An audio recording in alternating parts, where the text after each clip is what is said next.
Hello, good morning. कसे आहात सगळे? मजेत ना? सकाळीच पहिले देवपूजा करून घेतली, देवाला धूप वगैरे दाखवला आणि मग लगेच किचनमध्ये आले आणि चहा ठेवला. आज सगळ्यांना सोबतच चहा ठेवायचा, तो मग एकत्रितच चहा ठेवला सगळ्यांचा. सध्या सगळीकडेच खूप थंडी पडली आहे, आमच्याकडे पण खूप थंडी आहे. आधी बाकीची कामं बाजूला ठेवली आणि पहिले चहा घेऊ म्हटलं आणि मग सुरुवात करू. काल संध्याकाळीच राजविकाने हे पतंग आणि तो मांजा घेऊन आली होती, तर ते दाखवत होते आम्हाला. शेजारी मुलांकडे तिने पतंग बघितले आणि मग हट्टच धरला तिच्या बाबांकडे का मला पण पतंग पाहिजे. आणि काल संध्याकाळीच त्यांना घेऊन गेली गावात आणि घेऊनच आली. त्यानंतर मी स्वयंपाकाला लागले, एवढा सारा पसारा झाला होता.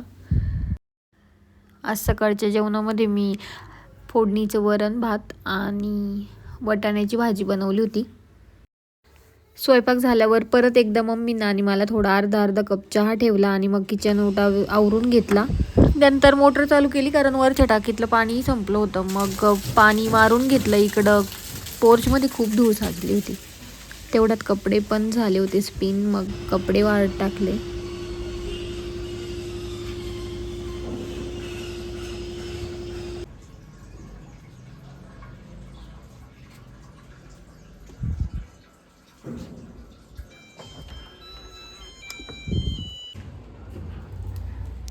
टाकी भरल्यानंतर पोर्चमध्ये मी पाणी मारून ठेवलं होतं आणि नंतर बऱ्याच वेळाने मला आठवलं की मी ते वायफरनी काढलंच नाही, कारण यांनी तशीच गाडी लावून दिली असती पोर्चमध्ये पुन्हा.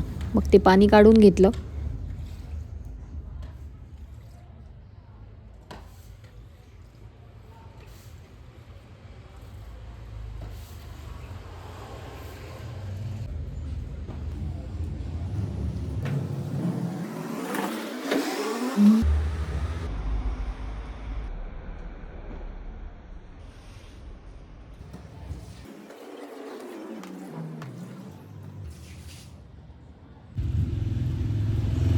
सध्या आमच्या जास्वंदीच्या झाडाला काय रोग पडलाय काय माहीत नाही थंडीमुळे, पण त्या फुलांवर एवढे बारीक बारीक किडे असतात. मग ते सगळी फुलं काढून तोडून टाकली.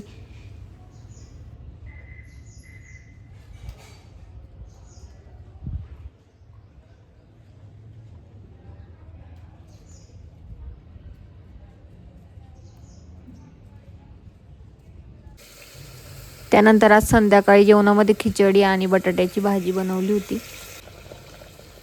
राजविकाने छोट्या हॉलमध्ये एवढा खेळण्यांचा पसारा काढून ठेवला होता. मग तिला तो भरायला लावला, तिलाच भरायला लावला. मी काहीच मदत केली नाही, कारण मग तिला ती सवय लागते. तिला असं वाटतं आई भरती, मग जाऊ द्या आपण पसाराच करायचा. मग आज सगळी खेळणी, एवढी मोठी खेळणी आहे ती तिनेच भरली सगळी. आणि मग त्याच्यानंतर तिला अभ्यासाला बसवलं, कारण जेवण वगैरे झालं होतं तिचं आणि अभ्यास करता करताच झोपून गेली. दिवसभर दमलेली असती. तर असं होतं माझा आजचा दिवस. बाय.